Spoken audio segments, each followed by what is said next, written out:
শিবরাত্রির স্পেশাল একটা নিরামিষ রান্না তোমাদের সঙ্গে শেয়ার করছি। আজ বানিয়ে দেখাবো নিরামিষ ছানার ডালা। এটা এতটাই টেস্টি হয় যে মাছ মাংস ফেলে খেতে ইচ্ছা হবে। প্রথমে ছানা কেটে নিয়েছি, ছানার মধ্যে 1 চামচ ময়দা আর অল্প নুন দিয়ে খুব ভালো করে মেখে নিচ্ছি। এবার এরম ভাবে গোল গোল বলের মতো বানিয়ে নিচ্ছি। আমি একটু চ্যাপটা চ্যাপটা শেপে কেটে নিয়েছি, ওইদিকে পটলটাও কেটে নিয়েছি।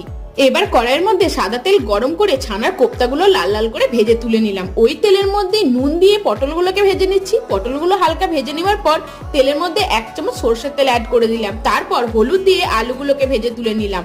এবার সবকিছু ভাজা হয়ে যাওয়ার পর তেলের মধ্যে গোটা গরম মশলা, শুকনো লঙ্কা ফোড়ন দিয়েছি। তারপর দিয়ে দিলাম একটা টমেটো আর একসাথে বেটে রাখা আদা টমেটো পেস্টও দিয়ে দিলাম। তারপর একে একে জিরে গুঁড়ো, কাশ্মীরি লঙ্কার গুঁড়ো আর হলুদ গুঁড়ো দিয়ে দিলাম।